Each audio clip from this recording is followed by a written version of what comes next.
অপপ্রচার করছেন, মিথ্যার আশ্রয় নিচ্ছেন, সোশ্যাল মিডিয়াকে ব্যবহার করে চরিত্র হনন করার চেষ্টা করছেন, তারা মূলত নিজেদের দেউলিয়ত্বের পরিচয় দিচ্ছেন।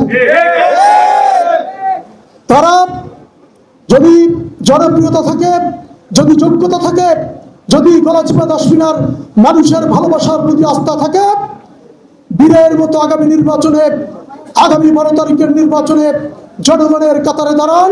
জনগণ যদি ভোট দেয় নির্বাচিত হবেন, জনগণ যদি ভোট দেয় আমরা নির্বাচিত হব। কোনো ছলাকলা, কোনো কৌশল করে জনগণের এই প্রার্থীকে রাস্তা থেকে হটিয়ে দেওয়া যাবে না। বাংলাদেশ জাতীয়তাবাদী দল এবং তারেক রহমানের নির্দেশ আমরা ইনশাল্লাহ আগামী 12 তারিখের নির্বাচনের পরে পালন করব। যারা ভয় পাচ্ছেন তারা নিজেদের কাপুরুষতার জন্য ভয় পাচ্ছেন।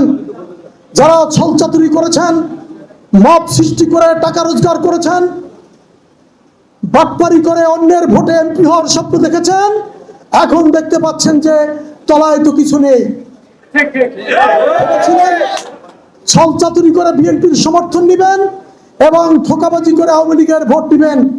দুই পাল্লায় ঘুরে বালি লিখে রাখেন। আগামী নির্বাচনে তার পরিণতি কি হয় আপনারা ভোটের মাঠে দেখতে পারবেন ইনশাআল্লাহ।